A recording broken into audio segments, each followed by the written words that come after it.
Hello, everybody, and welcome to Sheep Among Wolves. My name is Chuck, and I'm joined once again by my friend Steve. Steve, welcome, brother. Thank you, brother. It's always great to be with you. Always an honor and a privilege, and just look forward to all of our get-togethers every time we get together. Just super great to be with you, Chuck. So, today, Steve, we're going to look at John G. Lake. And for those of you who don't know, Steve came on about a year ago, and we started looking at Kenneth Hagin, and we have recorded a series. It's not out yet, but we've recorded a series on the physics of heaven.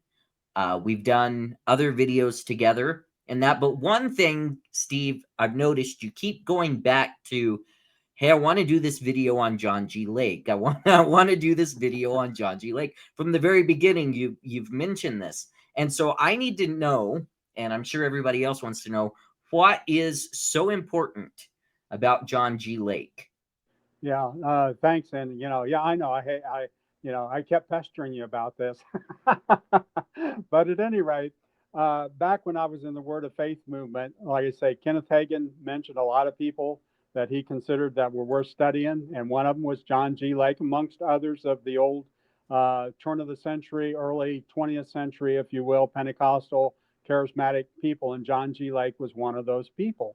And when I went down to Rhema, that's when I first saw the books at the church there, the bookstore, and they were Gordon Lindsay's books on John G. Lake. And I got a hold of some of those books and read them at the time. And Lake, at the time, I thought was a great man of God. And but in the time since then, I don't think he is a great man of God. I think that, in my opinion, I'll just state it up front here. I think he was a liar and a fraud. But the thing of it is that he's still very popular in today's charismatic world, and it's just amazing that people they just hold him at such high esteem. And then you have all these people who want to do this grave soaking thing, and they want to go out to the grave and they want to get the anointing of John G. Lake. And my thing is, if you know anything about John G. Lake, you wouldn't want his anointing because you wouldn't want the anointing of a liar. And that's what we're going to go over today because again, there's so much mythology that is out there about John G. Lake, where you see this on I say Christian television. By that I mean mostly like TBN and a Daystar and all these others. They talk about John G. Lake and they perpetuate these myths. And we are going to puncture a lot of these myths. Other people have too. We're not the first ones to do this, but I believe I brought in some cases some unique takes to this. And my reoccurring theme throughout this whole video is going to be with God, all things are possible, but with Lake, nothing is credible. Yeah, and just for those of you who maybe you haven't watched any of our content before, one thing I want to mention is we're doing things a little bit differently today. Normally, we tackle stuff from more of a theological standpoint and stuff like that. We look at a lot of scripture. We look at their teachings and things like this. But today we're looking more at like the character of Lake. Am I right? Yes, yes. We're not going to get into his theology per se, although we could, do that as a separate thing at some point. We're not looking at, and this is not by any means going to be a complete biography of him. But what we're doing is I wanted to do a video where we look at most of the popular, what I call the popular Pentecostal slash charismatic myths about John G. Lake, and that is the main theme of what we're going after today. And like you say, this isn't so much as a scriptural thing in our traditional way of looking at it, but we're looking, we're told to be good Bereans. Good Bereans, not only look at the scriptures to see if these things be true, but like in this case, where you have people that are making all kinds of fantastic claims like this. Are these things actually true? Did this guy have, what about this man can be believed, and what was really going on there? Because there's a lot of fantastic about John G. claims about John G. Lake that are simply not true, and we're going to show how they are fables and fiction, and they are not true. Yeah. Now, I myself, I don't pretend to know much about John G. Lake because I don't know a lot about him. I know that he was a supposed healing evangelist, early healing evangelist type person, and that he was one of like the uh, leading pioneers, I guess you would say, in the Pentecostal charismatic movements and stuff like this. But what I know about him goes back to my days at the Word of Faith Church that I was part of for 10 years. And it's simply uh, what we're going to find out are these myths being told about him. So my pastor at that church highly, highly esteemed John G. Lake. And he would tell stories of John G. Lake touching the plague and the plague dying and all of this.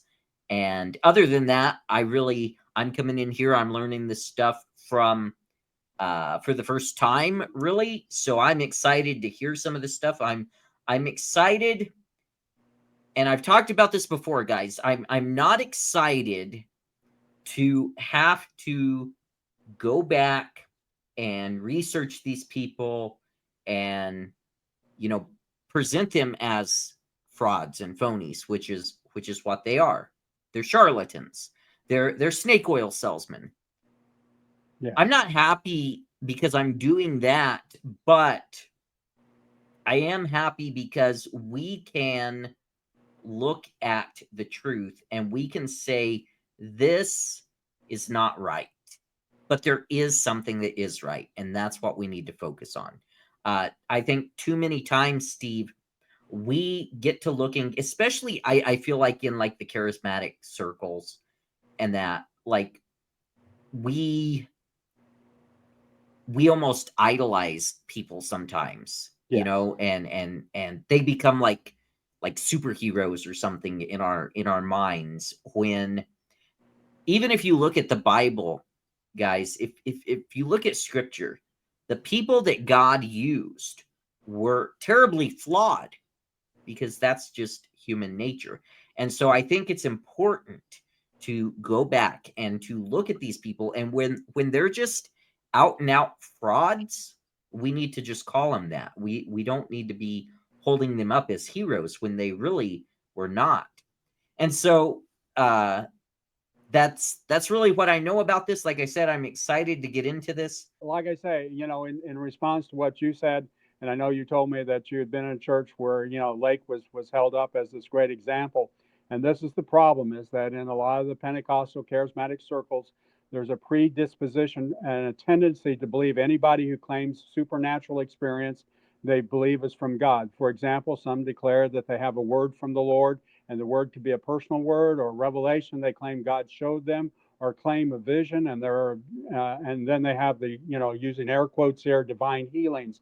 And there are all kinds of testimonies pertaining to divine healing. Yet when it comes to third-party verification, healings are far and few between. While I do believe God heals when it's in his sovereign will to do so, there may be some cases that are certainly verified of divine healing, but they are often far and few between. All too often, divine healings have been exaggerated and falsified, especially by calling so-called healing evangelists, and Lake would be one of those, who are out to fleece the flock. And gullible, trusting Christians rarely ask for proof. And all too often, healing evangelists travel from city to city and proclaim miracles and various divine healings, and they never follow up after the chaos that they've left behind. And some people, quote, lose their healings, and after that, the famous evangelist leaves town, and many of the conditions that fall into the psychosomatic realm and will temporarily respond to the power of suggestion. And more often than not, when somebody claims a miracle, there's no real medical proof. Such testimonies are often the result of the placebo effect, where people feel it is better. They feel better for a short period of time. The evangelist, he collects a large offering, gets people to sign up for the monthly newsletter where they've got to contribute monthly, and then they move on. So people can be easily deceived. And so let me state categorically, too, that I believe in all the miracles mentioned in the Old and New Testament. However, the scriptures constantly warn us to be on guard against false teachers and false prophets. And many of these people will produce false signs and wonders. Lake is one of these characters. We need to be, as we said earlier, be good Bereans, not only scripturally, but also, too, we need to look at some of these stories and some of these things, the tall tales that are told, and we can't just accept them at face value. So we need to be good Bereans, because shouldn't we should question the veracity of some of these stories to find out if they're real. And Lake is an example, because he died. Well, we're closing in. It's now 90 years ago that he died. He died in 1935, and all of these tall tales about him that are just taken as gospel truth, and that's what we're going to really examine here today. First of all, what I want to do is take a look at some of his most popular supporters. These are people that I call Lake's Parrots. And why do I call them Parrots? I call them that because their admiration for Lake is a mile wide and their knowledge is barely an inch deep. All they do is repeat Lake's lies with hardly a question. Just like a parrot, they mindlessly mimic and repeat the fables of John G. Lake and so many others without thought or question. They never dig below the surface to see if these things are so. In this video, we're going to dig below the surface, especially as far as John G. Lake is concerned. Much can be gleaned from book descriptions of the sycophantic, charismatic writers who adore Lake. Here are some examples from some of the most popular books concerning John G. Lake. And notice how in the descriptions they promote many of the myths surrounding John G. Lake, and they provide the tenor of the book's direction. Now, if you can pull up the books, and then you can read the book descriptions there. And in some cases, I've set this up so that you're not going to read the full description, but it will give us enough to give us the flavor. And when you get to God's generals, there's no specific mention of Lake, but we will borrow heavily from that book. But if you want to go ahead there, Chuck, and you can read from some of what I call the Parrots. Sure. So the first one is the John G. Lake Sermons on Dominion over Demons, Disease, and Death. And this is by Gordon Lindsay. The sermons in this volume were preached by Dr. John G. Lake during the height of his ministry. Many believe he had the greatest healing ministry of his time, first as a missionary to South Africa and later in Spokane, Washington, where 100,000 healings were recorded in 5 years. And it says that this is compiled and edited by Gordon Lindsay. Again, it's sermons by John G. Lake. Yeah. So then the next one is by Kenneth Copeland. It doesn't say here on the picture, but we know who wrote this. It's Kenneth Copeland. So the book is called John G. Lake, His Life, His Sermons, His Boldness of Faith. And the description tells us, one such minister known for his great boldness was John G. Lake.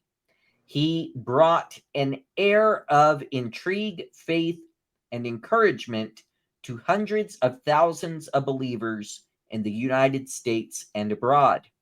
John G. Lake fought hard to survive a sorrowful childhood and make a material success of his life. Then, at the age of 37, he gave up all he had. Some report he gave up millions to seek God's divine purpose in his life. Within a year, Lake and his family ventured to Africa, bringing a storm of God's supernatural healing power. After 5 years, he left the African ministry he began, leaving a heritage of more than 1,000 preachers, 100,000 converts, and countless miracles. They really like that 100,000, don't they? They do. That's a biggie. Yeah. And I might add here too, while we stop just for a second, these churches are still going on today. There's a lot of people in Africa who are still affected by Lake's ministry indirectly, and they believe very strongly in him. So this is another reason why we needed to do this video. He then returned to the state of Washington with a stronger faith in Christ and mightier anointing of God's healing power. Shortly thereafter, Lake's Divine Healing Institute made Spokane, Washington, as documented by the United States government, the healthiest city in the world. and then it trails off. That's not the whole description, but that's what you wanted them to see, right? Right, because the rest of it just kind of goes on from there, but it's rather superfluous after that. Okay. Okay. All right. So the next one is Wilford Reddit. It says the title of the book is John G. Lake, A Man Without Compromise. And this was written by his son-in-law, by Yes. John G. Lake's son-in-law? Yes. Okay. Mm-hmm. So he says John G. Lake's miraculous ministry flowed in the energizing power of the Holy Spirit and brought demonstrations and miracles of God's presence. According to the author, Lake possessed a strong, rugged character with a loving and winning personality. A clear picture of the man who started more than 100 churches in South Africa and witnessed 100,000 confirmed and documented healings in the Great Healing Rooms in Spokane, Washington, is presented to readers as never before. He was a man of great compassion, but stood for the truth regardless of the consequences. Lake set his sights high and refused the tradition of men. And then we have God's Generals. So this is written by Robert Laridan, and Steve and I joked that you can't have Laridan without having liar. Yeah. Yes. So Yes.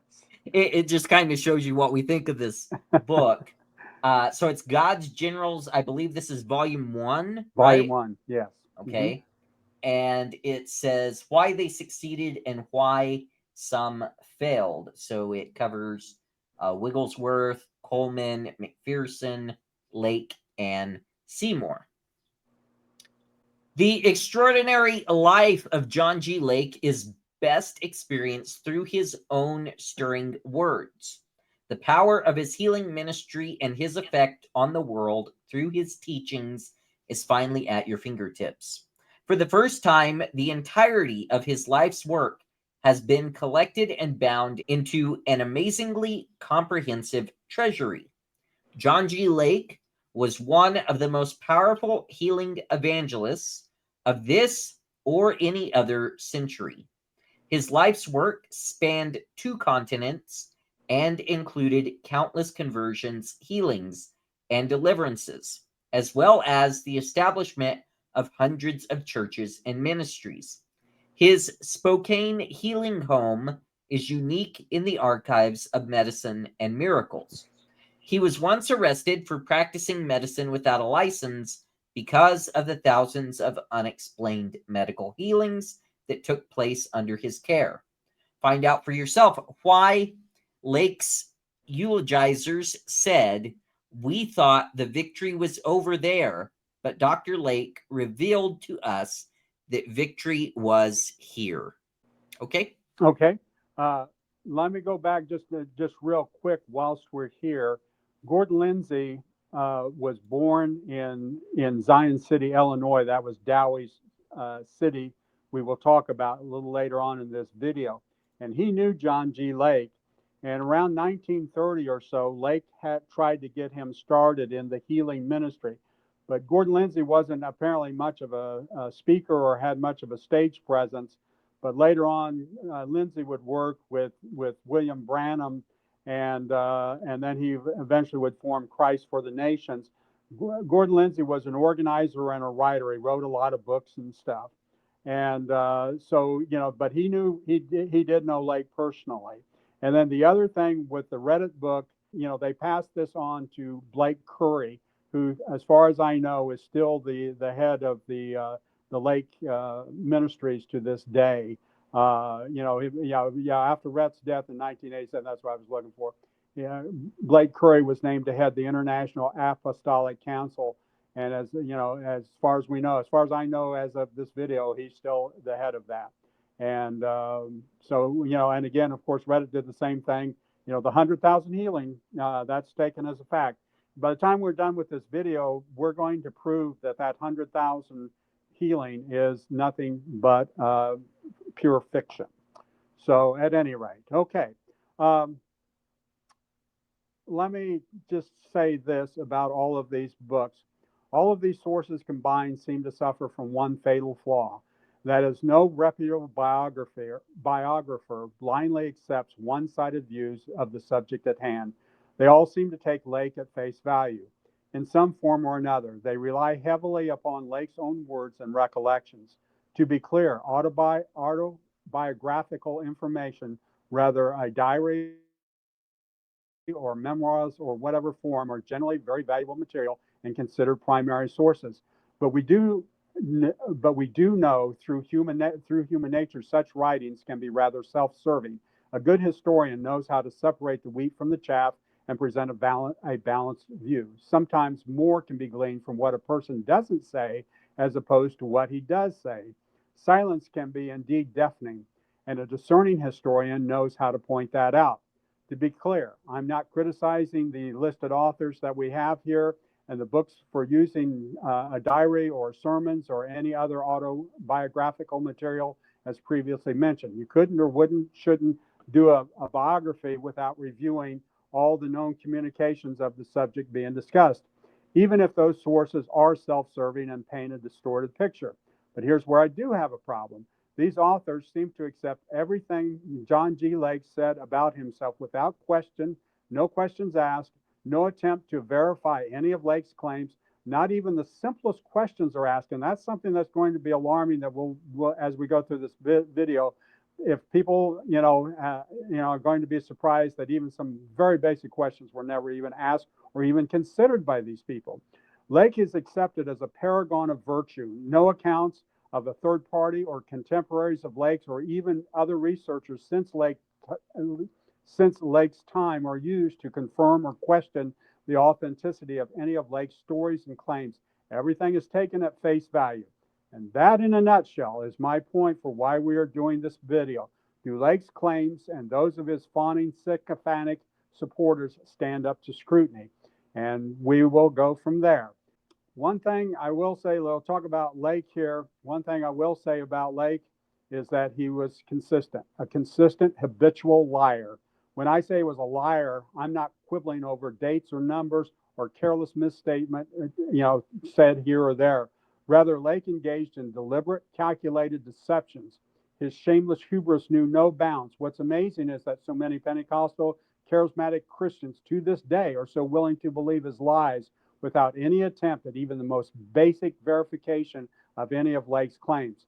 I'm strictly a concerned layman. With a little modest research, I believe I can prove that Lake's fabricated most of his stories and claims. This is not meant to be a comprehensive biography, as I said earlier, nor is it a thorough examination of his teachings or his theology. And we're not going to delve into every controversy because we'd have a super long video if we did that, but we're going to give you some resources that will direct you to some of the controversies surrounding John G. Lake. This video, however, is meant to be complementary to the videos of people like Daniel Long, Stephen Kozar, Don Hill, Justin Peters, and others who've also done videos along these lines. My goal is to knock down so many of the popular myths that surround John G. Lake and are believed by so many as fact. And as I did my research, I was astonished at the sheer magnitude of his double dealing and underhandedness in what a brazen liar Lake was. Okay, let's move on to Lake's early years, the beginnings. John G. Lake was born in Ontario, Canada in 1870, and he died in 1935 in Spokane, Washington. In 1886, he moved with his family to the U.S., and they settled in Sault Ste. Marie, Michigan, and he claimed to have been born again at a Salvation Army meeting also in 1886. Now, Chuck, if you want to read, I've got a couple claims there for you to read from Reddit and Copeland's books. All right. From Wilford Reddit, John G. Lake, A Man Without Compromise, on page 14 says that Lake studied for the ministry in the Methodist Church. Reddit goes on to state that in 1891, Lake was appointed pastor of a church in Peshtigo, Wisconsin, but Lake decided to go into business instead. In Copeland's book, John G. Lake, His Life, His Sermons, His Boldness of Faith, In the introductory chapter, Copeland provides a brief biography. On page 15, Copeland states, in his early years, Lake was a Methodist. By October of 1891, Lake claims to have been appointed a pastor in Peshtigo, Wisconsin, but he claimed that he decided to go into business instead and founded a weekly newspaper in Harvey, Illinois called the Harvey Citizen. Okay, there we go. So, according to these writers and others, Lake was a Methodist minister. There are several problems with Rhett's and Copeland's narrative, and then we'll get to the newspaper in just a bit. First, a search of the Methodist record shows that there's no record of Lake receiving any such pastorship.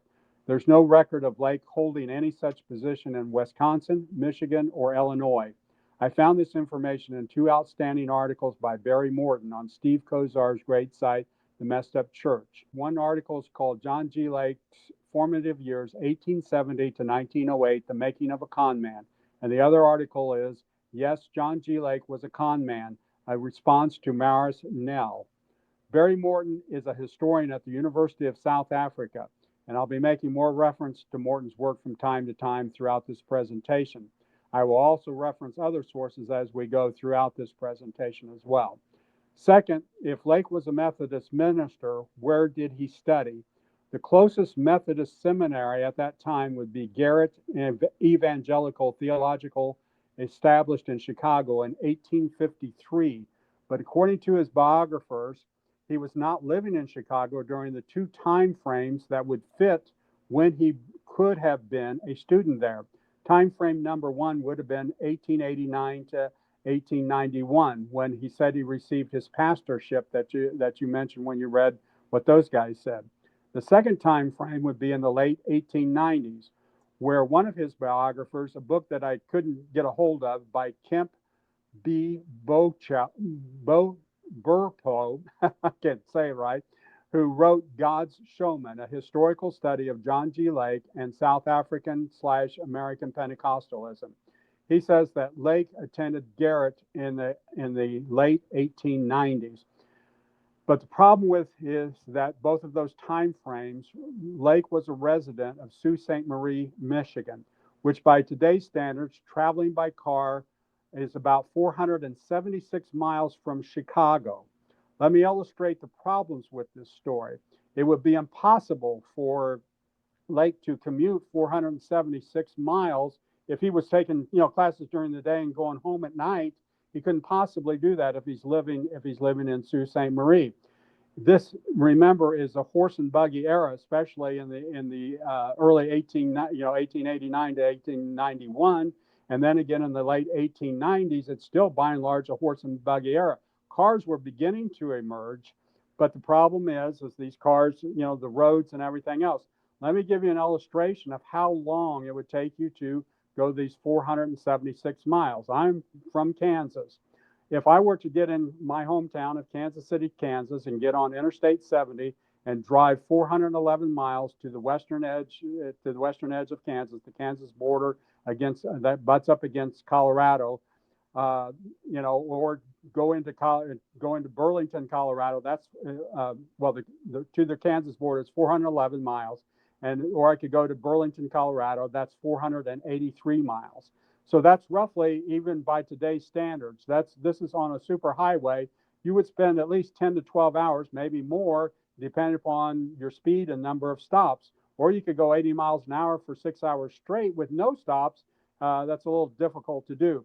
Plus, you have to consider that in Lake's times, there's no interstates. That comes after World War II.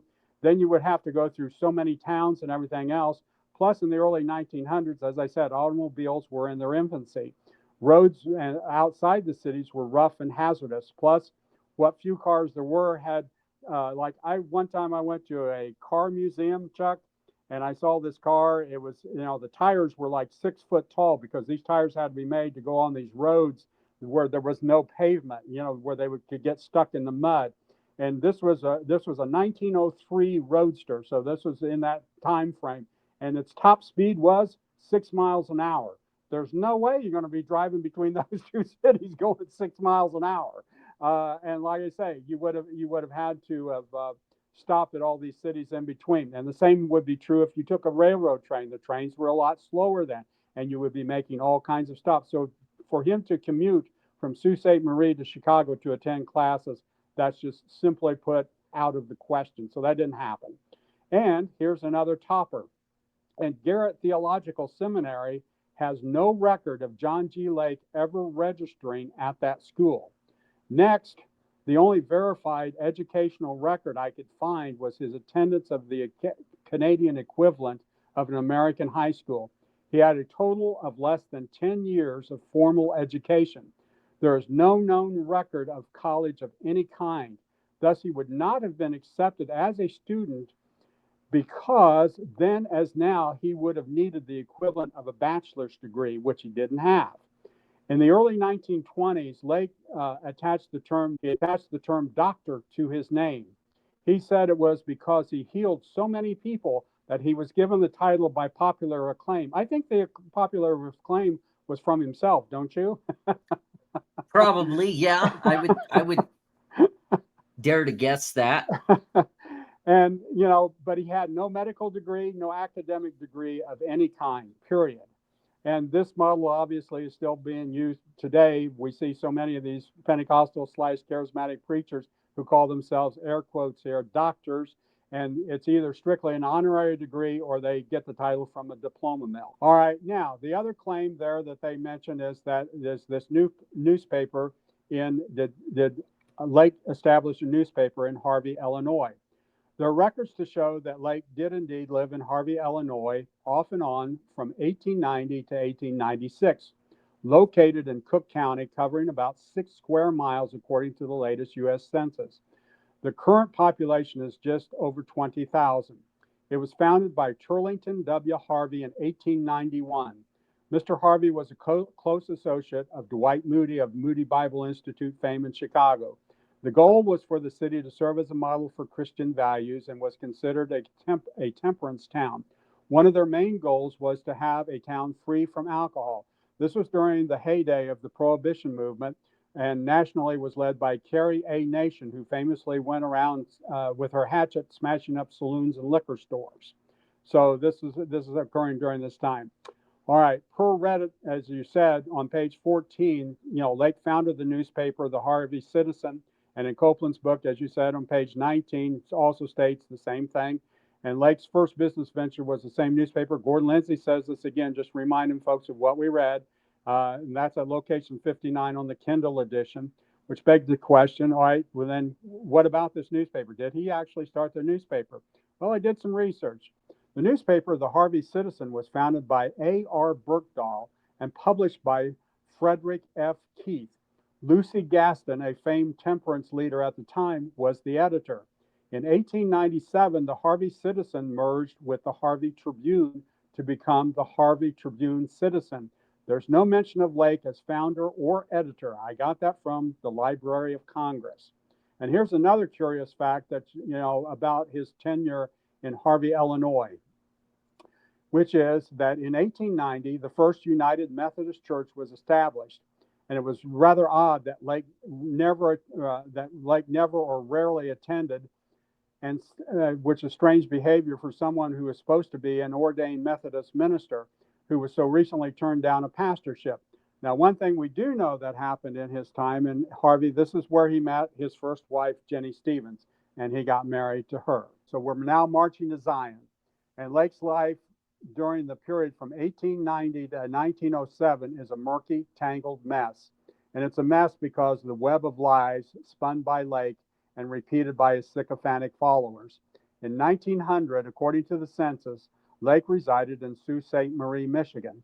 By 1901, he moved to Zion, Illinois to become a part of John Alexander Dowie's theocracy that he founded in north of Chicago. Those are two facts about Lake's whereabouts that can be verified. Okay, in Copeland's book, John G. Lake, His Life, Sermons, and Boldness of Faith, in the introductory chapter on page 20, Copeland states, by 1901, he, Lake, moved to Zion City, Illinois. So Lake could study divine healing up close as well as teach it in 1904. However, Lake was in contact with Dowie in the mid 1890s. Lake's first mention of Dowie's is first mentioned in Dowie's publication Leaves of Healing in 1896. During this time frame, Lake claimed some members of his family received miraculous healings as a result of Dowie's prayers. The so-called miracles certainly generate a lot of controversy that goes beyond the purview of this video. As a quick side note, those cures seem to defy logic and lack credibility, but I do want to make one quick reference to Jenny, his wife, and here's a quote from Morton's work. Could a woman such as Jenny Lake, purportedly suffering from severe paralysis, rheumatism, curvature of the spine, tuberculosis, and syphilitis, give birth to 6 children, some of them during the exact same years that she claimed these miracles occurred? Evidently, Jenny played along with Lake and Dowie as she seemed to be conveniently, air quotes, sick and alternately, air quotes, healed to help promote Dowie's lies. Because despite all of these supposed maladies, as Morton states, it didn't seem to stop her from having kids. Okay, now we're going to take a quick look at John Alexander Dowie just for a second, and then we'll get to his being a tycoon, because we have to set this up. John Alexander Dowie lived from 1847 to 1907. He was a Scottish-born faith healer, and he got his big start in Australia. He was a temperance movement guy down there. Then he moved to California before settling near the shores of Lake Michigan. While living in Chicago proper, he had many battles with the city fathers. Eventually, Dowie got tired of the battles, and he bought some land just north of the city to build his Christian commune, Zion City, Illinois. Dowie ruled with an iron fist. Dowie was a splendid example of how to promote fraud and take people's money, and Lake seemed to be an apt pupil. For example, if you chose to live in Zion, you had to sign a 1,000-year lease. Dowie ran an unregistered bank, and for the most part, he forced the residents to use his bank. And being an unregistered bank meant that he had access to their funds, and he could virtually withdraw any money anytime he wanted to. So he had access to your accounts. I'm sure you would like that. And again, the rules of the town were no alcohol, no doctors, no medicines were allowed. These included members of his own family. As Dowie's beliefs contributed to the horrible death of his own daughter, Esther. She was getting ready for an event and was curling her hair. She was using a lamp that used alcohol. There was an accident, and the lamp exploded and caught Esther's hair on fire. It burned her face beyond recognition. Esther's crime was not that she drank alcohol, but that she simply used a lamp that burned alcohol. The neighbors could hear the poor girl scream from long distances away. No doctor was called, and despite Dowie's prayers, the girl died a horrific death. And you can read about that in the Chicago Journal. And also, our friend Daniel Long has a great video about this called The Death of a Faith Healer's Daughter. And he does a great job of telling that story. And I know we're going to put these links at the end of this video on several of these videos, but I just wanted to mention that. But it's a horrible, horrible story about what he did. So now Lake is moved to join John Alexander Dowie. I just wanted to mention that to show you what type of influence Dowie was on Lake's life. 1903 was a critical year for John Alexander Dowie as his empire began to crumble. He went bankrupt. Lake began to feel the effects in 1904. Zion was collapsing, and Lake and many other residents had to seek employment outside of Zion. Dowie okayed outside employment, but the workers had to deposit money in Dowie's bank. For more about John Alexander Dowie, please read John Collins' excellent book, Militant Christian Extremism, A Critical Examination. Again, John Collins, great book. But in order to understand Lake's claims of being a business tycoon, I've got to backtrack to 1896, the prelude before Lake moves to Zion.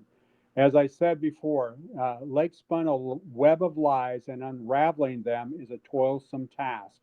Apparently, Lake and Jenny left Harvey, Illinois in 1896, and they moved to Sault Ste. Marie, Michigan.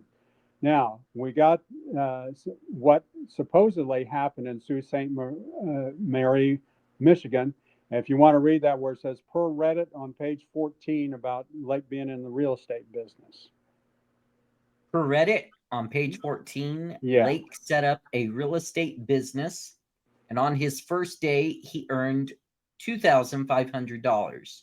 Then Reddit adds that at the end of a year and 9 months, Lake had $100,000 in the bank, $90,000 worth of real estate, and $30,000 paid up life insurance policy. In Copeland's book, page 19, he says much the same, but the numbers are slightly different.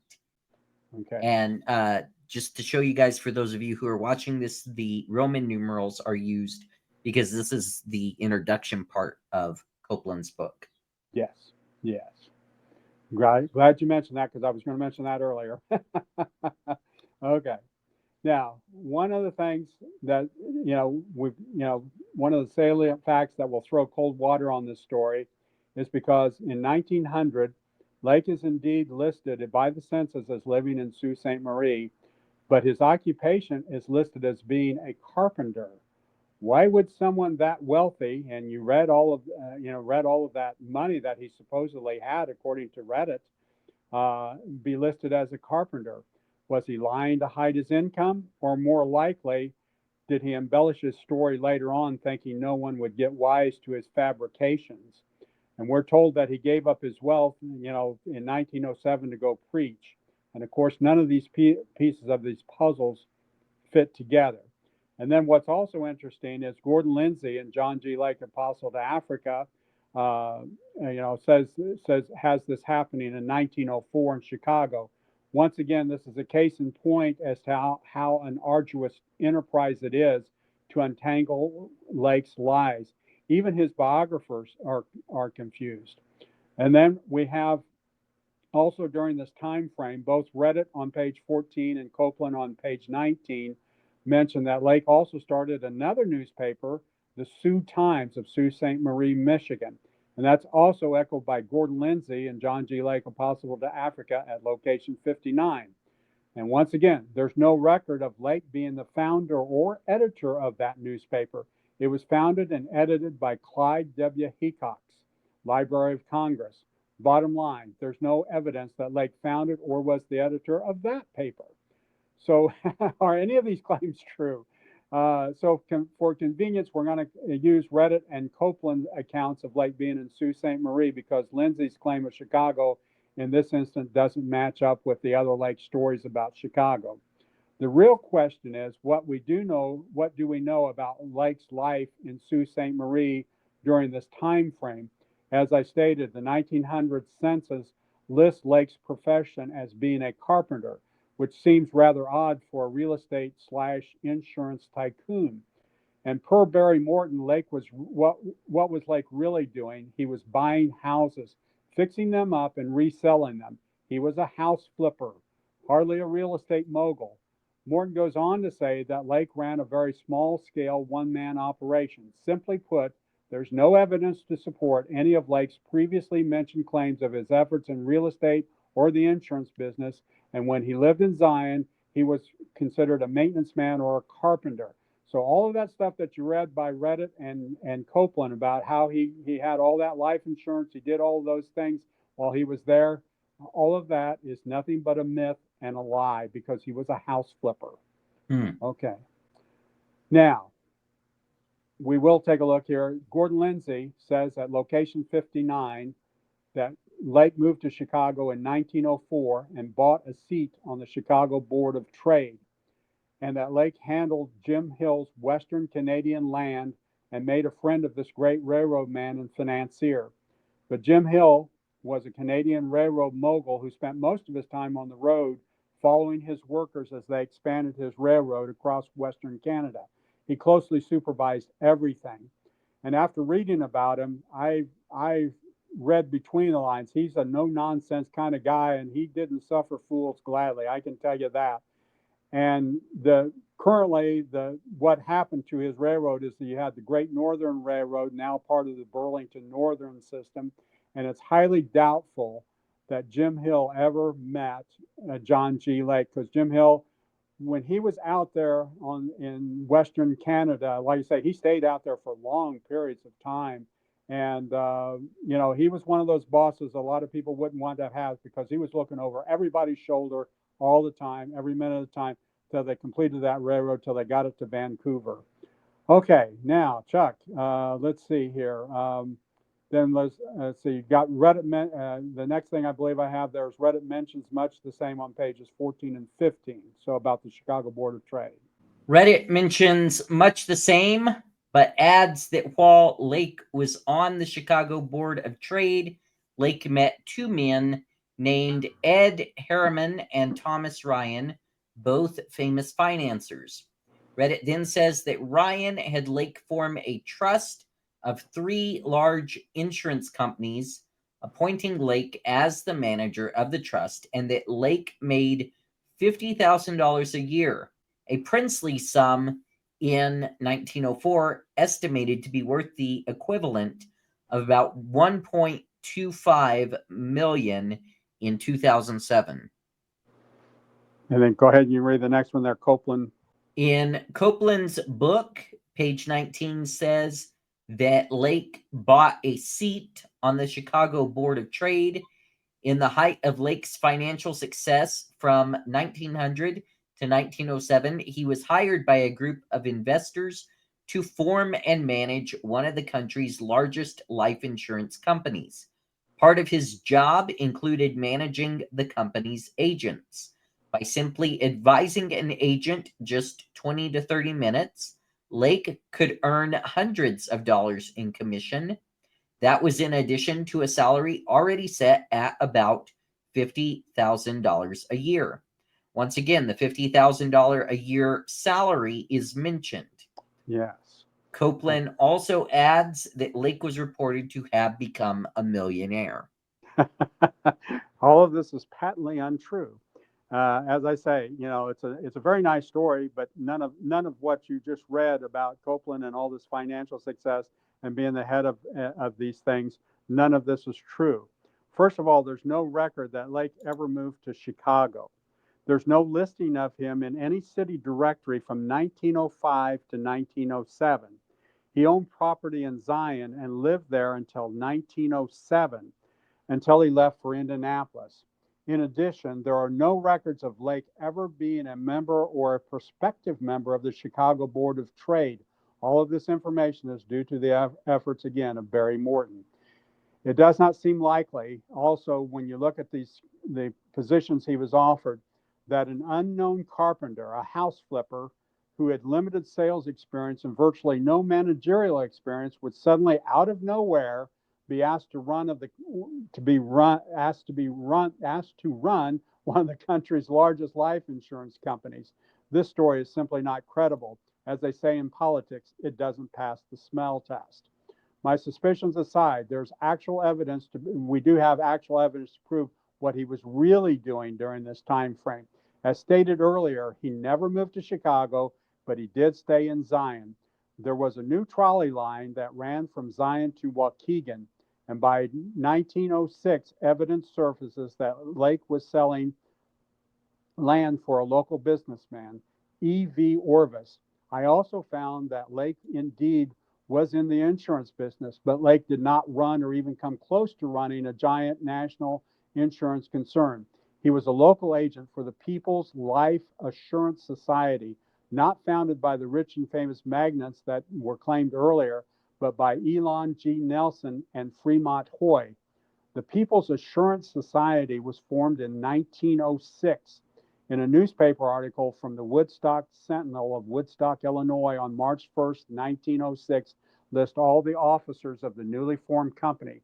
Fremont Hoy was listed as the director and chairman of the finance committee of the new venture, plus endorsements from other leading business figures.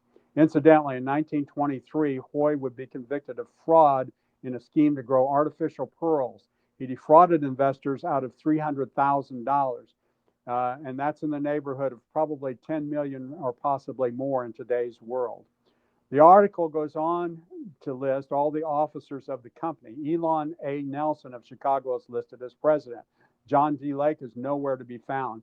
because he was just an insurance agent working out of a humble office in Waukegan. Through my research and development department, and I would like to thank my sister Nancy Joswiak for the following newspaper articles that we're going to take a look at. She is, like I say, the head of the department. It's a department of one. She's the only person, but she does a great She's job. she's the head, but she's also the tail. Right, exactly. But she does a great job. She can find about anything I need on the internet. She's a bulldog when it comes to this stuff. So, okay. So now we're going to take a look at this newspaper directory ad here. This is from November 12th, 1906. And if you, I call your attention to a few things here. Number one, in the lower right-hand column, you see J.G. Lake, Berry Block, that's given the address where he's at. It says fire. Well, number one, the heading says real estate and insurance. And then after it gives the Berry Block, it says fire insurance and real estate. District agent for People's Life Assurance Society. Again, that same company. Now that says Ilona G. Nelson. That's a misprint. That's something my sister Nancy and I took us a little while to figure it out, that A there just doesn't belong there. There's no Ilona. It's Elon.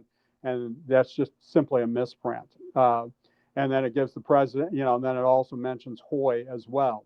So this if he's running a national concern, he's not putting in a local ad like this in a newspaper like this. This doesn't add up, So he's not running a multi-million-dollar thing. He's just your average run-of-the-mill real estate, or he's doing real estate and he's also doing insurance. And we're going to have another blurb here in a second. But I want to point out here a couple of these ads. If you want to take a look at them real quick, we see on the upper left there, we see Little Joe's Place. They have a specialty of good. You can get a good 25-cent meal there, Chuck, and it's going to be served quickly. And they say if you try it, you'll be back again. So I don't know what you get for 25 cents. And of course, these days, not much. You get a smile maybe. And then you have right below that, you have a restaurant. And I noticed there it says, ladies and gentlemen, served at short notice. Now, I suppose if you're not a nice person, if you're not a lady or a gentleman, if you're kind of an ill-mannered person, you might have to sit there for a while,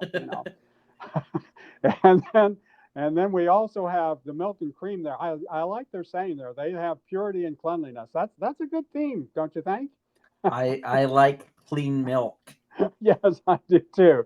And then at the top right, we have the cafe and restaurant, and it says they don't serve any. It says no adulterated liquors.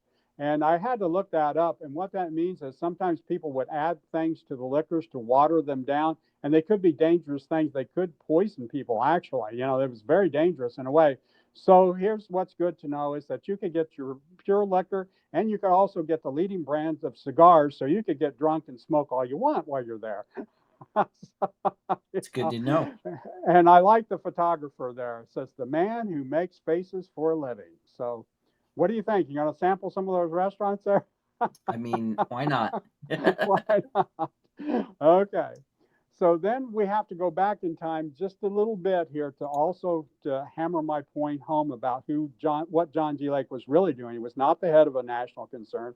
This is the second article that my sister Nancy Joswiak found. Okay, and this is from the Waukegan News-Sun, August 21st, 1906. And what's funny about this is, like, if you go back and you look at 19th century and early 20th century newspapers, they're almost like gossip column type pages. They were hungry for news. And notice what it says here. It says, John G. Lake, the Waukegan realty and insurance man, today turned down an offer to become the general Michigan agent for the People's Life. Again, that life assurance, it's the same company. And so what that tells you right there, several things. It says Waukegan realty and insurance man. In other words, he's not the head of any big insurance concern like what they said in the previous, what Rhett and Copeland and all these other guys were saying. And so this would be a promotion for Lake if he were to have taken it to become the general agent for the state of Michigan. Now, I don't doubt that Lake was probably a pretty good salesman, because we'll get into some of his controversies as a con man, and he could probably talk a lot of people into a lot of things. And so at any rate, it would, if he was the head of the national concern, this would be a step down. That would seem to be very unlikely. Now, we're going to move on to what I call his African jaunt. And this is where from 1908 to 1913, he spent time in South Africa.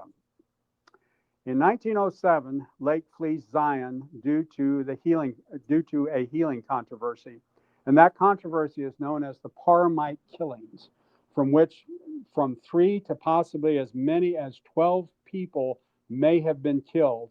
The killings were done with the intention of ridding people of their demons. With the downfall of Dowie, there were two main factions who that fought for the control of Zion. There were the followers of Charles Fox Parham, hence the Parhamites, and the other faction was led by Wilbur Viola. Lake and his friend Tom Hesmahal sided with the Parham faction, in other words, the Parhamites. Lake and Hesmahal taught a lot of demon possession and how to cast out devils, and many of their followers followed suit and misguided attempts to rid folks of their demons.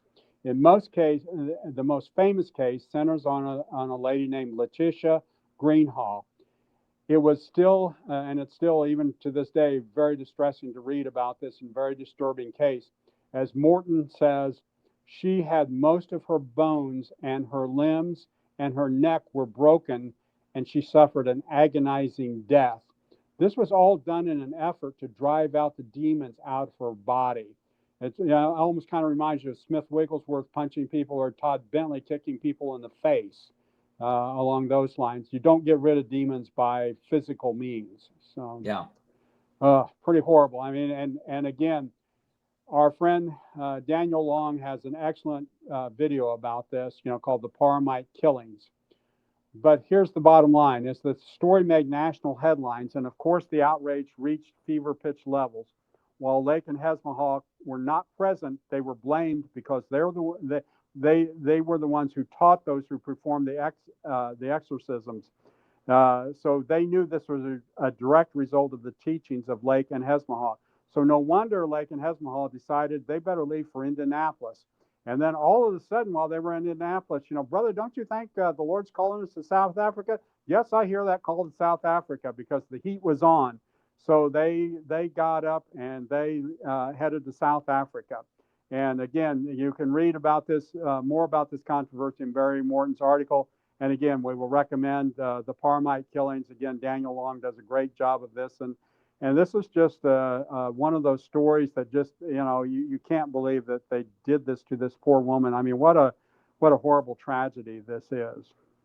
So Lake and Hesmahal and their traveling party left Indianapolis in April of 1908, and they went to England before arriving in South Africa in May of 1908.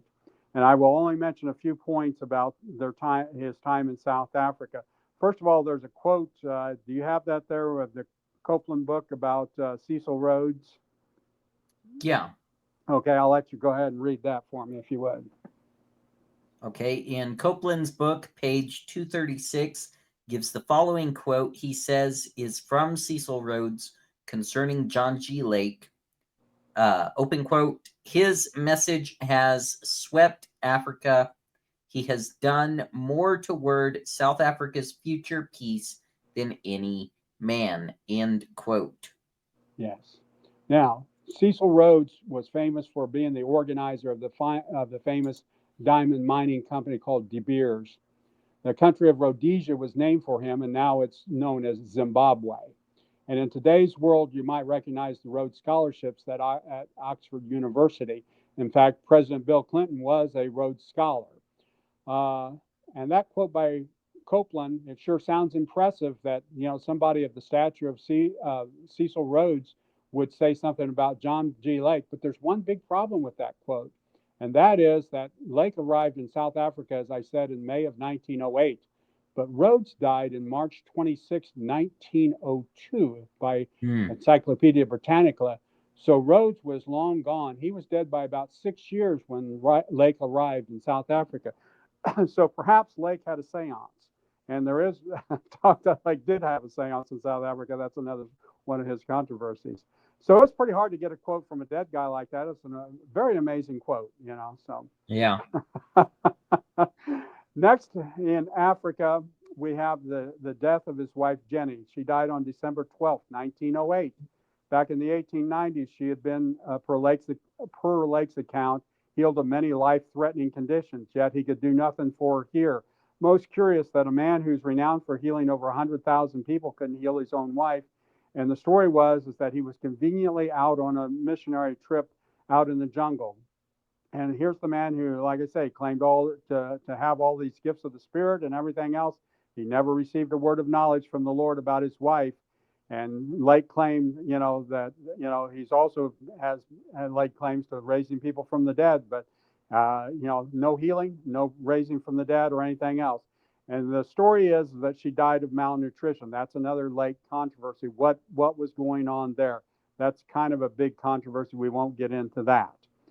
The next thing we'll talk about, and this is probably the most famous one because you mentioned it at the top of what your pastor had said. This is about the plague in South Africa. In 1910, there was a plague that broke out in South Africa. Some said it was the bubonic plague, but modern researchers believe it may be the black water fever, a complication from malaria. Now, there's going to be kind of a long quote here. I'll have you read it where it says, at location 160 of Liardon's book, and I'll let you read that section there. God's generals, why they succeeded and why some fell, states, the plague was so contagious that the government was offering $1,000 to any nurse who would care for the sick. Lake and his assistants went to help free of charge. Accompanied by an assistant, Lake would go into the houses, bring out the dead, and bury them, but no symptom of the plague ever touched him. A doctor sent for Lake and asked him, what have you been doing to protect yourself? You must have a secret.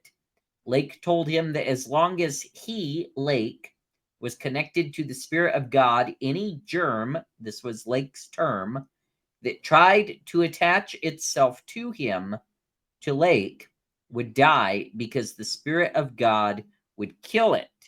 Liardon then goes on to repeat the myth that Lake told the doctor to take foam from the lungs of a plague victim and place it on Lake's hand. Then he, Lake, directed the doctor to look at the germs on Lake's hand using a microscope. And per Lake, to the doctor's astonishment, the germs died. Okay. Part of what I had you read there was part of my own paraphrase, and I will tell anybody if you think we've misquoted Liardon there, get the book yourself and read it because I think we're faithful to what he says there. I just merely got rid of some of the superfluous language. Now, I've seen this claim and many times on Christian TV and repeated by so many preachers. Repeat this ad infinitum. You said you heard this in your church, right? Yes. So, that Lake would do this and that he survived. Okay, now this is one of those absurd claims that's so easy to debunk. And if you've got that picture of that microscope, you can put that up as I talk here, because this is a picture of the type of microscope that they would have had at that time. Now, notice what happens here. Excuse me. Excuse me. Is that you have the microscope, you have the eyepiece on top that you look down through. Then you have a little bitty platform there. That's where, and you have your metal clips there where you would place your slide. You have a hole in the middle of that platform. And underneath that platform, you see a mirror. There's a mirror there that you use. You could adjust the mirror. The mirror is on a swivel, and you would swivel it until you could adjust the light. So the light would come up through that hole, through your glass slide, so that way you could look at your sample that you had on there. Okay? I had one of these when I was a kid. When I was in junior high, my parents got me one kind of like this. This one here is probably even a little bit fancier than probably what they had, even for John G. Lake, but it gets the idea across.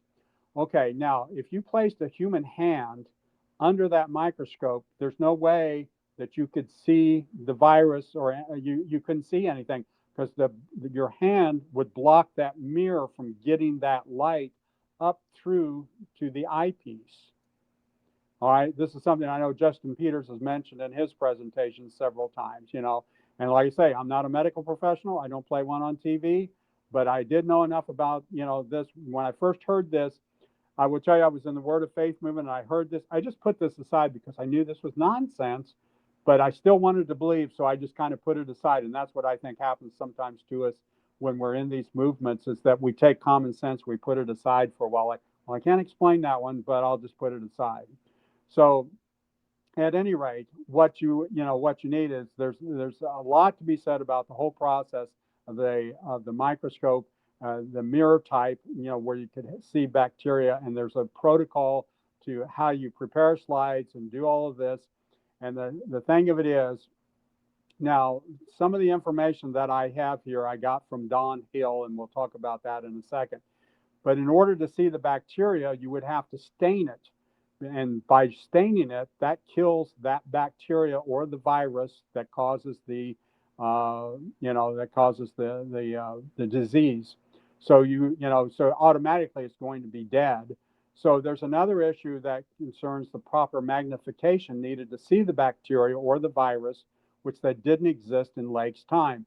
And this is something that I looked up myself. And again, I also will refer to the Don Hill video, is that up until the advent of the electronic microscope in the 1930s, viruses or bacteria like this could not be seen, even though they knew theoretically it existed. And it's the electronic microscope that came into its own during World War II, saving many lives, because that gave them the magnification powerful enough to see the viruses, to see these, as like say the unscientific term germs, as we would say, or bacteria, that's what you would need. And I've had you place on there earlier on our outline for people to look at. There's at least 3 major points that I want to make sure that people know that this story fails on at least 3 major points. Number one, it's impossible to place your hand under a microscope like the one that would have been available to Lake in his time, because a hand would block the light from the mirror to the eyepiece. So when he says the doctor saw this, that's impossible. That's just an absolute flat out impossibility. The doctor could not place your hand under a microscope at that time and see anything. It would be dark. You couldn't see anything. Okay. And the second thing is, it's if you're going to put bacteria on a slide, you've got to stain it so that you can see it. So again, you've killed it anyway, so it's not going to be alive anyhow.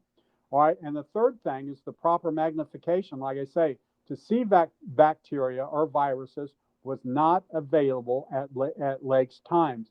So, so at any rate, I wanted to make those 3 points really strong, because again, it shows you how simple this story is. Again, you look at all of these Lake biographers that we've quoted, and not one person seemed to look at anything as simple as this, as how does a microscope work? How would have a microscope worked in Lake's day and time? Nobody even asked such a simple question as this.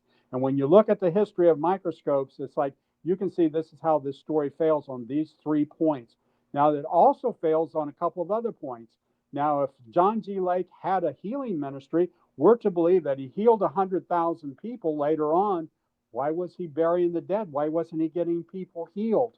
Why wasn't he raising people from the dead, for that matter? He doesn't seem to be doing any of those things.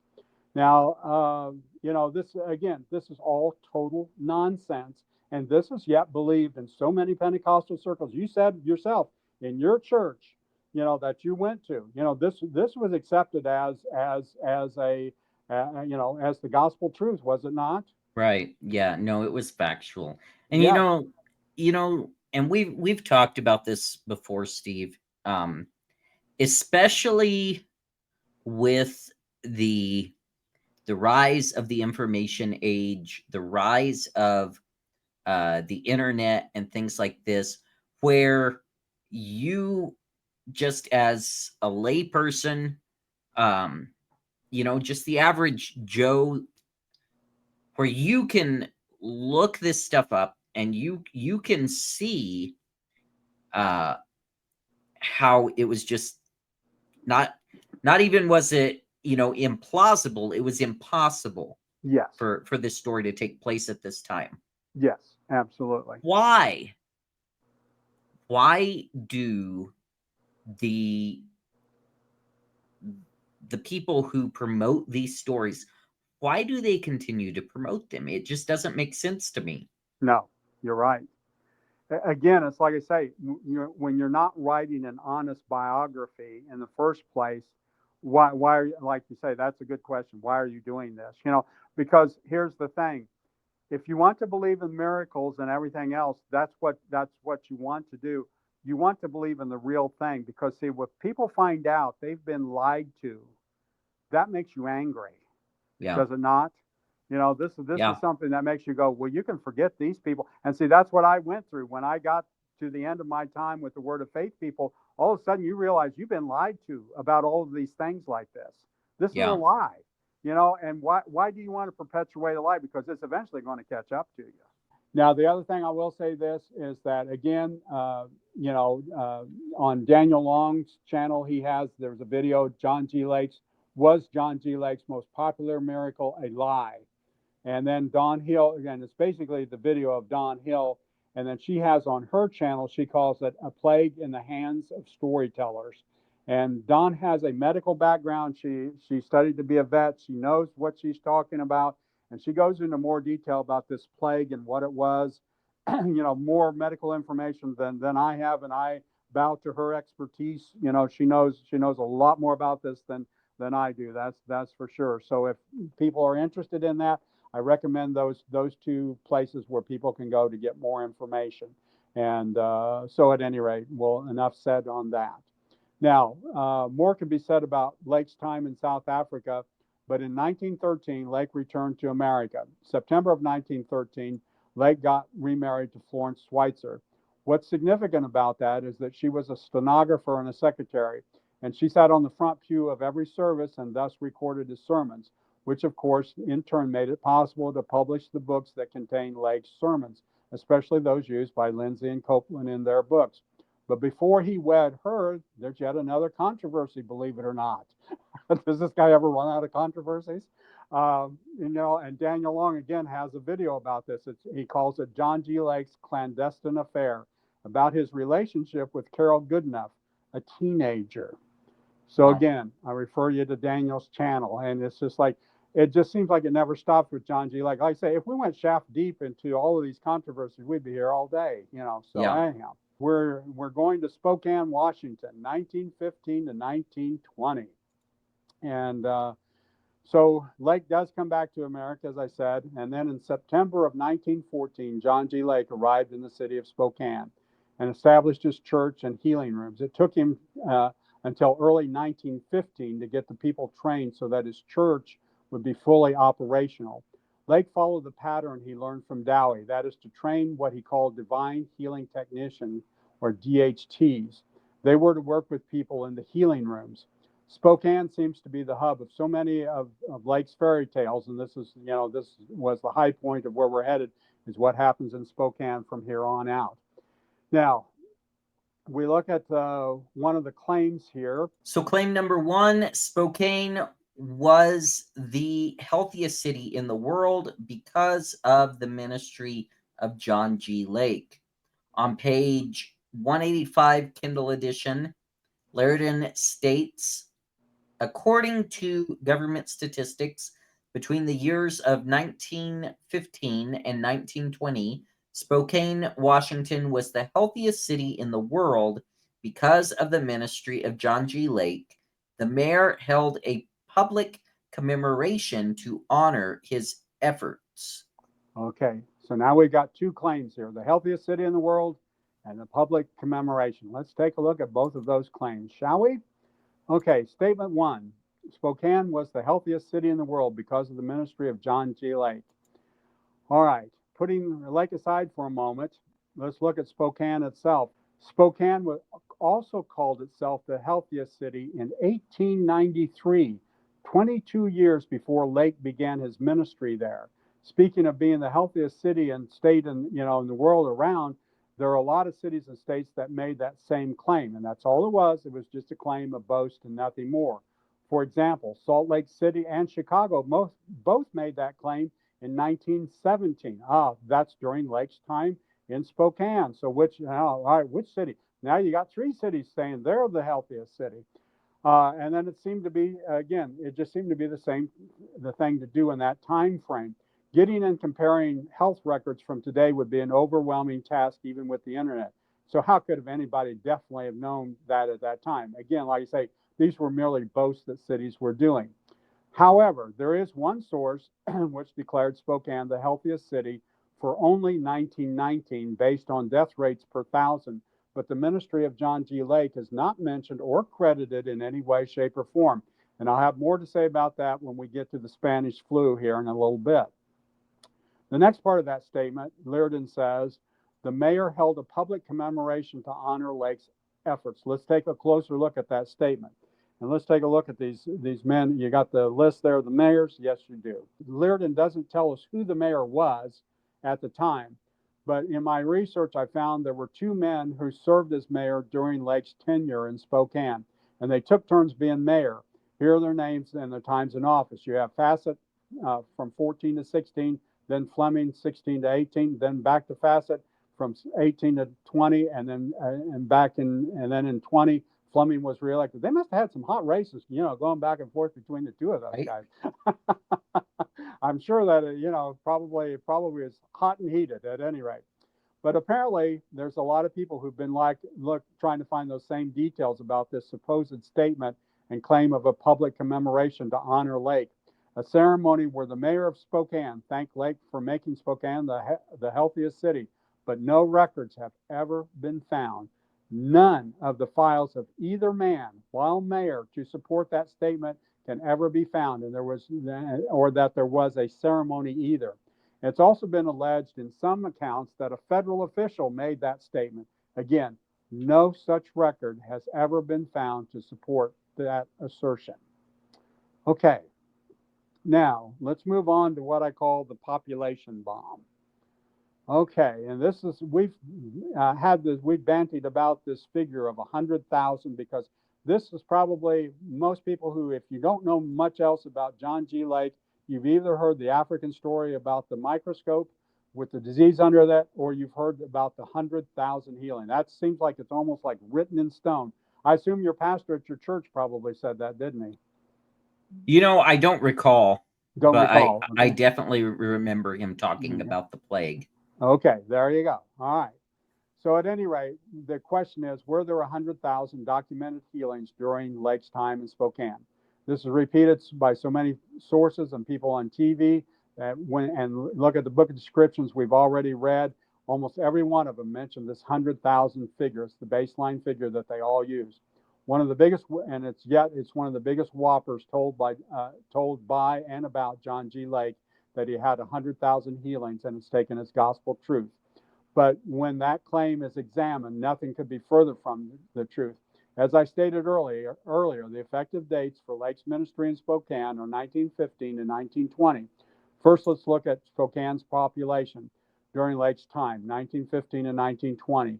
Spokane is one of those places where you have both the city and the county share the same name. So you have Spokane, the city, and you have Spokane, the county.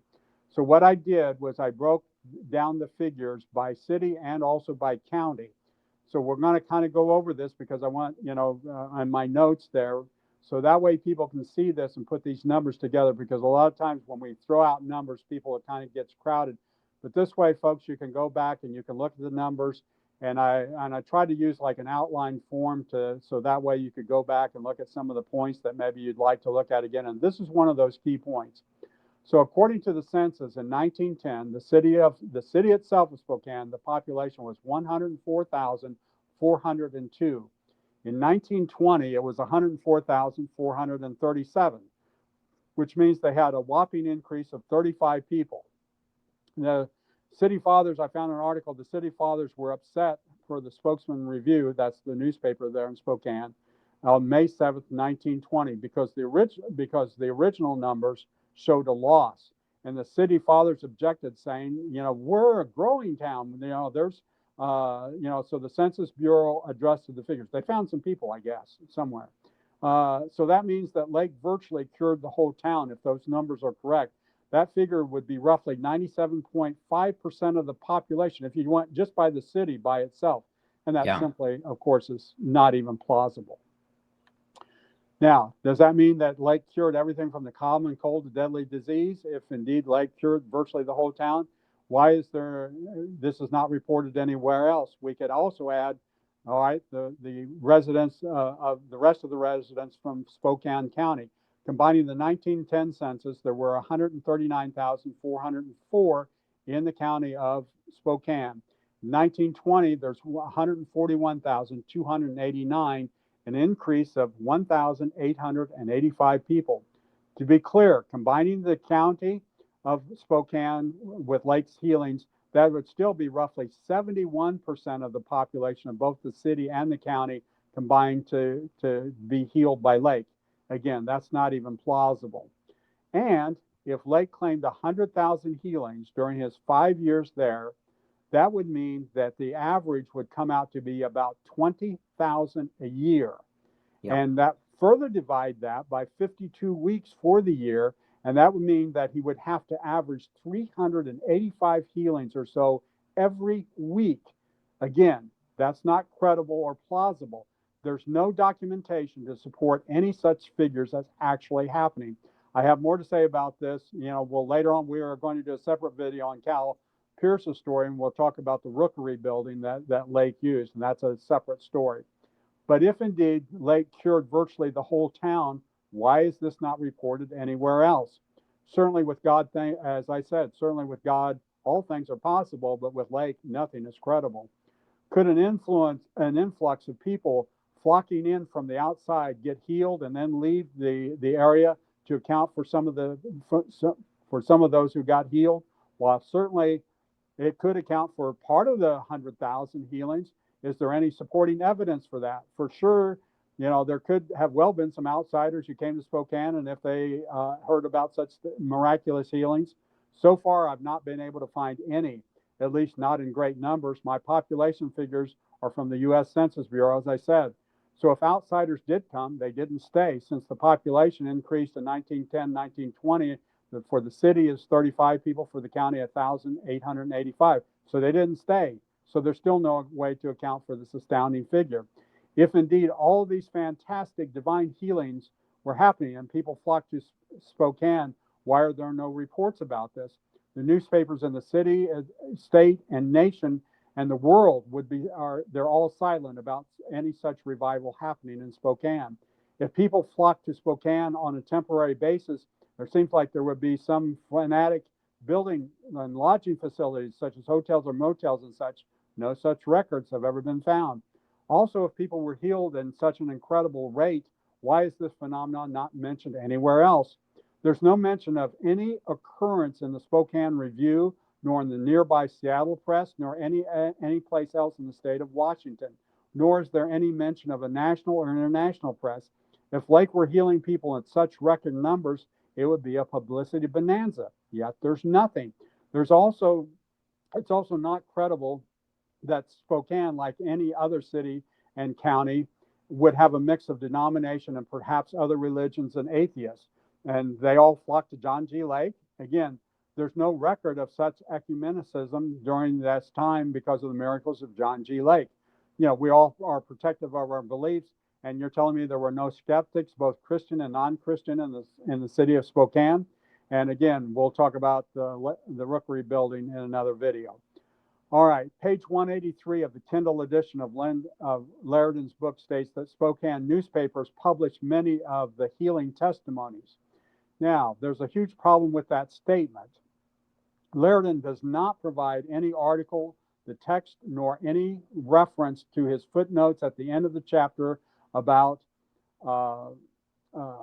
Lake. Simply put, where the articles would lend credence to Laridan's claim. However, I did find some healings that were published in the Spokesman Review newspaper, believe it or not. I found some. They are from June 30th, 1918, and another from September 29th, 1918. There are indeed testimonies of healing being printed in the newspapers, and there's more if you care to find them. But And this is a big but. What I found is pure sophistry at its finest, because technically, yes, they did publish some healing testimonies, but what they published was merely the testimonies contained in the paid for advertisements that came directly from John G. Lake. These were Mm, not from any investigative reporter. They were not from a third party from anybody else, nor were they reported as a news item. They were paid advertisements. So if Liardon had any sources for this, he should have listed them in the footnotes, or he should have provided an appendix listing sources so that other people wanting to do further research could find such things. But I want to make another point concerning what Liardon states. On page 183 of the Kindle edition, I'm going to paraphrase what he says, and if you think it's inaccurate, I encourage people to get the book. Now, Chuck, if you would read there what I have to say about the Better Business Bureau, the BBB. sure. Claim 2, Liardon states, concerning Lake's many healings, Liardon says that the results were so unbelievable that the Better Business Bureau launched an investigation to verify the healings. Apparently, Lake called on people to provide their testimony and to be questioned. According to Liardon, 18 people went through preliminary questioning.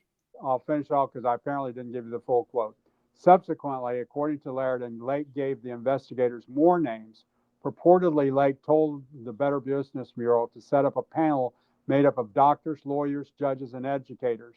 They went on to convene on a Sunday, but they called it off on Friday before the meeting was to occur. Allegedly, the investigators said they had heard enough and believed the testimonies and thanked Lake for his great work in the city. Sorry, I guess I didn't give you the full quote. Sorry about that. Okay, but there are two big problems with this story. Issue number one, the Better Business Bureau did not come into existence until 1921, a year after Lake left Spokane.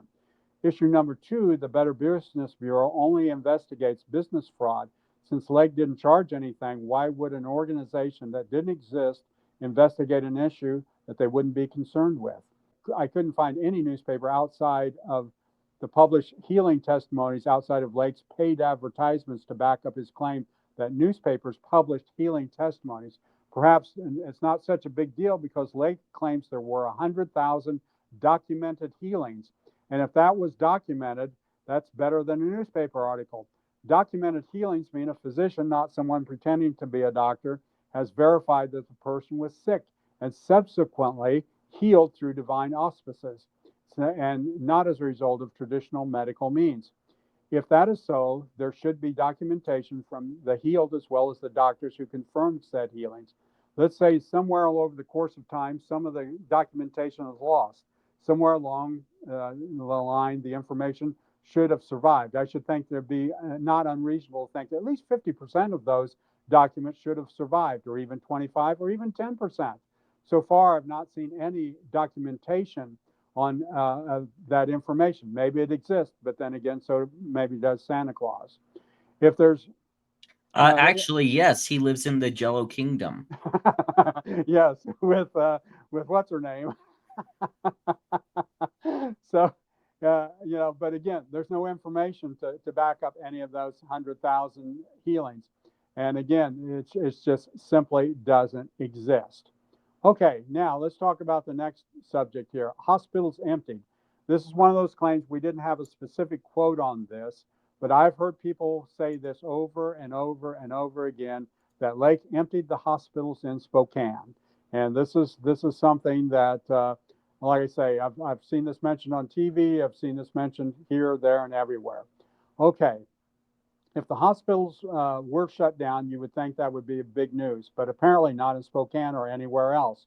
I simply found nothing to support the assertion on a local or national level. After all, anybody who would have seen the direct effect of Lake's ministry, it would have been the hospitals. There were 3 hospitals in Spokane from 1915 to 1920. They were the Deaconess, the Edgecliff Sanatorium, and Providence. The Deaconess has an interesting history of its own. It started in 1896, and by 1907, it opened with 3.5 stories and 50 beds. In 1912, they installed the first X-ray machine in Spokane. And after the early 1920s, they acquired the first oxygen tent in Spokane. By 1923, they expanded to 150 beds. They got an X-ray machine, and it's odd that if they had shut down due to Lake's abundant healings, why did they expand to 3 times their previous size? And it's obvious that in order to complete a building in 1923, they had to do some planning, and construction was done well before then. No shutdown is mentioned in their history, and specifically no shutdown due to John G. Lake is ever mentioned. Then, as I said, there's the Edgecliff Sanatorium, which was specifically tailored for tuberculosis patients. They opened in 1915 with 58 beds for adults and 35 for kids. In 1920, they expanded to 140 beds. That means they expanded just a shade under 2.5 times more during Lake's tenure during Lake's time there. And again, there's no indication that they shut down. Once again, if Lake was so effective, why did they expand roughly 2.5 times their size from where they began when Lake began in their city? Needless to say, the rate of tuberculosis did not decline during Lake's stay. Apparently, Lake had no effect on that disease. Lake claimed his first wife, Jenny, had been healed of tuberculosis. I guess he lost his touch. Just to emphasize my point, if Lake was healing people left and right, why would they need to expand the sanatorium? The third hospital is Providence. It was established in 1886. By 1910, they had 240 rooms and could accommodate 1,000 patients. In 1917, during about the middle of Lake's time in Spokane, they started anesthesia training. If Lake was so effective, why would they need to begin such training? Then in 1919, they created a department of laboratory medicine. If Lake was so effective, why would they need to do this during his tenure? Note, all the evidence from all these hospitals show Lake to be a liar. And let me give you a side note. In the early 20th century, tuberculosis was the third leading cause of death in the U.S. Spokane certainly had its share. What brought the rate of tuberculosis down? A combination of 3 things: the X-ray machine for early detection, better sanitation, and pasteurized milk. Now we come to our last section, Lake versus the Spanish flu. This is an item that I call an inconvenient truth, because all of Lake's supporters, nobody mentions this at all. And you don't hear this mentioned by any of Lake's supporters. They don't want to even talk about it, because here's what happened. That item concerns the outbreak of the Spanish flu in 1918 to 1919. From October 1918 to February of 1919, it was the height of the epidemic. Lake supporters, like I say, they never bring up this subject, and I consider it's the case of censorship by omission. The occurrence of the Spanish flu is a historic event that they would prefer to ignore, especially as it affects Lake's ministry in Spokane. The information I found is provided by the Influenza Encyclopedia, published by the University of Michigan. Again, this coincides with Lake's timeline in Spokane. The Michigan flu epidemic parallels COVID in our time. See if this doesn't sound familiar. They shut down all meetings and gatherings to small numbers. They made people wear masks. For example, there was also a bride who wanted to get married, and they had to trim the guest list so that only the immediate family could attend, and it could only be at her parents' home. In Spokane, 2 churches asked for permission to meet, and they were denied. One was the Christian Science, and the other was Spiritualist. Kind of a weird combination. No wonder there's no record found of Lake seeking permission to keep his healing rooms open, or perhaps he complied with the officials and simply didn't ask. I don't know. It seems that if he was indeed effective as claimed, government officials would have begged him to keep those healing rooms open. Where was that mythical mayor who had the mythical ceremony for Lake? Seems like the mayor and the other city officials would be begging Lake to keep his doors open. No such record has been found. Over 11,000 residents of Spokane fell ill with the Spanish flu. That's about 11% of the city's population. The hospitals were full and overwhelmed. Doesn't sound like they were shut down to me. And I'm sure that if someone could provide divine healing, they would have been most welcome. Lake was AWOL when it came to the Spanish flu. Again, if Lake healed 100,000 people in Spokane, we'd have to deduct this 11% of the population figures much earlier. This really squeezes that 100,000 figure. And here's a direct quote from the Influenza Encyclopedia, published by the University of Michigan. Some 562 people died of influenza or pneumonia during that period. The result was an excess death rate of 482 out of 100,000, higher than Seattle's 404 per 100,000, but lower than average for all Western cities combined, 529 per 200,000. In that regard, Spokane's experience was like that of many American cities. Not altogether good, but not terribly bad either. On this point, Spokane was rather average. That seems to be rather odd that the so-called healthiest city in America due to John G. Lake was average in the death rate of the Spanish flu. The point is that during the Spanish flu epidemic, where was Lake? What did he do? He was living in Spokane. In other words, if Lake was so effective, it seems Spokane should have had one of the lowest rates. It's obvious that it didn't. Again, as stated, Spokane was about average. Tuberculosis, Spanish flu flourished despite the divine healing that John G. Lake said he provided. The stubborn facts show that beyond a shadow of doubt, Lake was a liar. If you choose to follow Lake and the purveyors of such mendacities, you do so at your own peril. And again, there's other controversies about Lake that we didn't get into, about where he impersonated a police officer, an Arab mystic, and where he sold phony securities. All those you can find. We'll provide the links for it on Daniel Long's website, on his channel. And so that's all I have for now. And like I say, I'll be back with a video about Mr. Pierce and his thing about where he claims there was an angel waiting in the room for 80 years to reopen John G. Lake's healing rooms. And we'll find out that story is 100% false as well. Yeah. Steve, let me ask you, how much time did you spend investigating these things? It took me several months to do this. Yeah. Several months. So. That's one thing that I want you guys to understand is the stuff that we present here. This is not just stuff that we throw together overnight. This is stuff that we search out. This is stuff that, we don't want to be wrong. We don't want to be discredited. Right. And so we search this stuff out. Steve, I know this was a labor of love for you. Not because you like calling out guys like John G. Lake or anything like that, but because it's so important to the body of Christ to present these things. Yeah. And I was listening to a podcast the other day regarding a book on the Azusa Street revivals. And the author of this book, they just made stuff up. They just made up a lot of stuff. They claimed that people were there who hadn't even been born yet, and they just had these outlandish claims and all of this.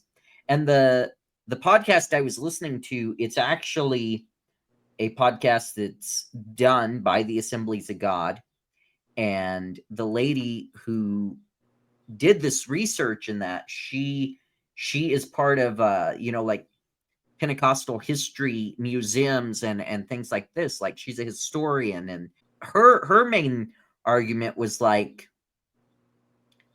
this stuff, it does like two or three things. First of all, it discredits any actual supernatural moves of God that took place, because people, they hear this stuff and they just accept it all as being false.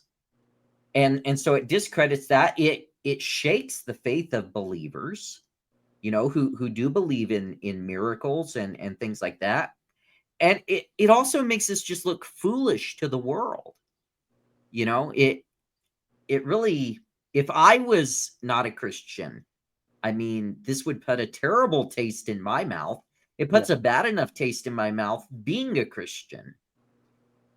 And so it's important for us to discuss these things. And Steve, I just want to thank you for the time and the effort that you spent in studying all of this stuff out. I also want to mention that you gave me a 22-page PDF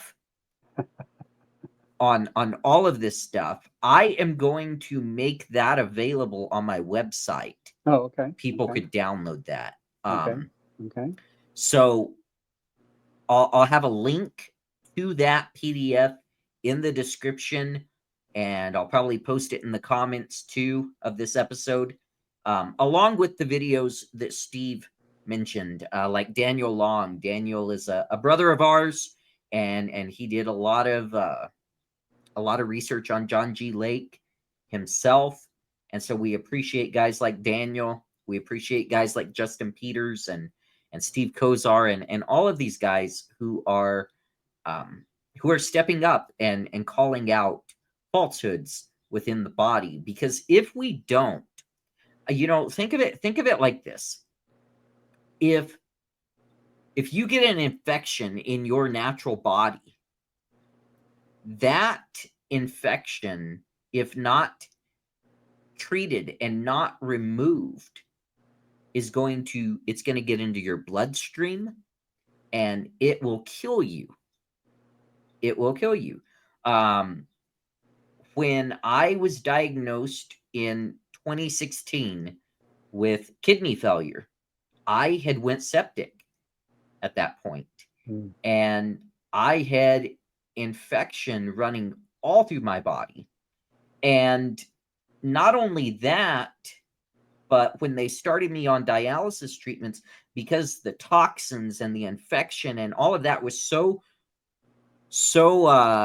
overwhelming in my system, they actually had to start me off like really slow on treatments to remove that stuff, because it would have thrown me into shock had they just went in there and done it. And I like to think that that's kind of what we're doing here, is we're taking it one case at a time, one study at a time, and just showing the infection that has been running throughout the body of Christ.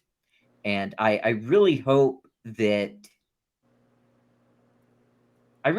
comes a day where charismatics and Pentecostals, those who believe in the gifts of the Spirit, those who believe in these sort of supernatural things, where they will just, stand united and say, yes, God moves. Yes, God does miracles and all of this, but we're not going to make it up. And we're not going to promote things that cannot be verified as truth. Yeah. So, Steve, once again, thank you for that. Is there any last words that you want to share with the audience? I was going to say, yeah, just tying in with what you said here at the end, which is, I've been a keyboard warrior across the YouTube channels. And one of the things that I run into, with people, of course, the usual, the insults that I'm a blasphemer and that I'm a Pharisee, for saying this. It's like, no, Yeah. My point is this is one of those things everybody should be united on. In fact, the charismatic side should be leading the thing of, we only want the authentic. We only want the real. Because if you're being a phony about the miracles and stuff, it discredits the whole movement. It brings it down. And they should be at the head of the line, and instead they turn it into a battle between continuationists versus cessationists, and they should be leading the charge, saying, we want the real deal. And if you're not the real deal, we're not going to back you and say, well, yeah, but God moves in strange ways.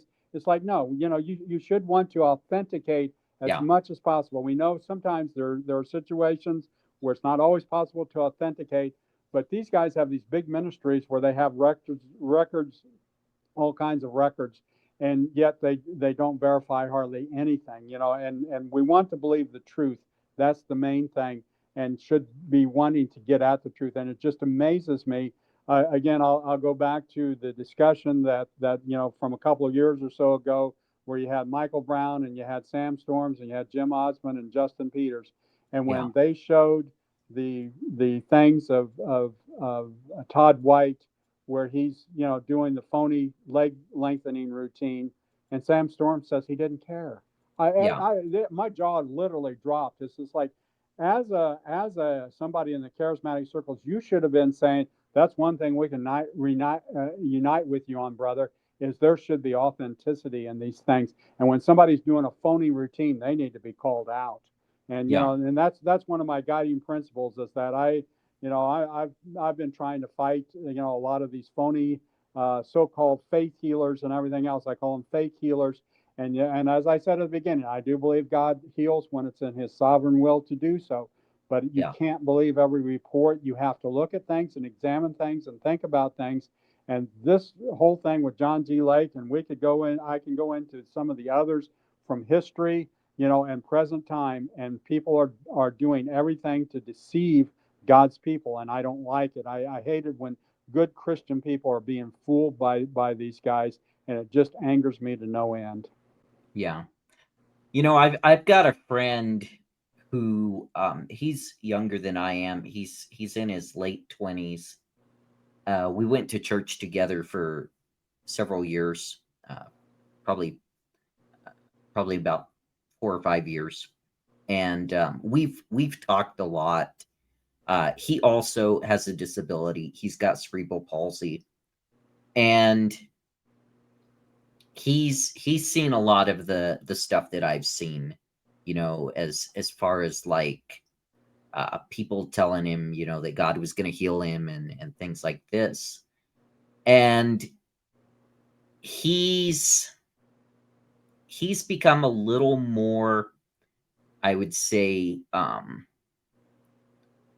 little more skeptical than I am. He hasn't really searched out the stuff as much as I have, and studied these people and stuff like this as I have. But we were talking recently, and he asked me, he's like, you know, you you continue to stay in like a Pentecostal church. I'm part of the Assemblies, for those of you who don't know, the Assembly of God, right? I'm an associate pastor with the Assemblies of God. And he said, you've seen all this stuff, you've seen all the abuses. I went to a Word of Faith church for 10 years, saw all kinds of abuses in there. um i've I've had people, tell me, prophesy over me, God was going to heal me and get me up out of my wheelchair and all of these things. And I mean, I've seen firsthand a lot of the stuff that we talk about, and I've had this stuff happen to me. People claiming that I was going to get healed and stuff like that. And so his point was kind of like this, like, do you ever feel like just, you know, going over to the other side and becoming like a hardcore cessationist or something like that? And really, and this was my answer to him, is I really can't do that, because I have seen God genuinely move, and I have seen God genuinely do miracles. Um, I mean, if it was not for the intervention of God, I would have been done away with a long time ago because Hmm. of the health problems and stuff that I have. Yes. But I can't deny the real. I Yes. can't deny the real things that God has done. Yeah. On the flip side of that, I cannot support the lies. I can't support the faults. And so I feel like, I've been placed in kind of a unique position with my disability and with all of this, where it would be very easy for me to just say, yeah, let's just move over to the cessationist camp. Yeah. But because of what I've experienced and the genuine things that I've experienced have strengthened my faith. Yes. And so I just hope, like I said, I just hope that there comes a day, and I think I'm beginning to see that. I've seen some encouragement recently from the Assemblies of God, and that where we as a united front, cessationists, Pentecostals, and that where we as a united front can together speak out against these liars, because Yes. that's what they are. They're liars. Yes. So And that's where, to me, I'm with you, like in the sense of we're in kind of that middle ground there. I'm not a complete cessationist saying no, God doesn't do anything anymore, because I've experienced things too, as you know. And I believe I had a miracle in my life. I can't document it. right. I shared that with you, but so you can't say that. I can't go that route completely. But at the same time, as I said throughout this presentation, we're not obligated to believe every story that you hear, and that some people are promoting false stuff just so that they can grow a ministry and make some money off the gospel. And Yeah. people have got to be on guard and beware. There's a middle ground here, and that's I think that's, you and I are both in that middle ground, if you will, between the two points, that's where we are in agreement there. So amen. Yeah. Yes. All right, brother. Well, again, this was a good presentation. A lot of good information. A lot of just verifying that these claims, there's nothing to them. There's nothing to them. And if these people continue down this road, I mean, they're just going to be made a laughing stock, honestly. Yes. Yes. But anyway, thanks again for presenting this, and we will look a little further into John G. Lake and Cal Pierce in an upcoming episode. But for now, that's our discussion on John G. Lake.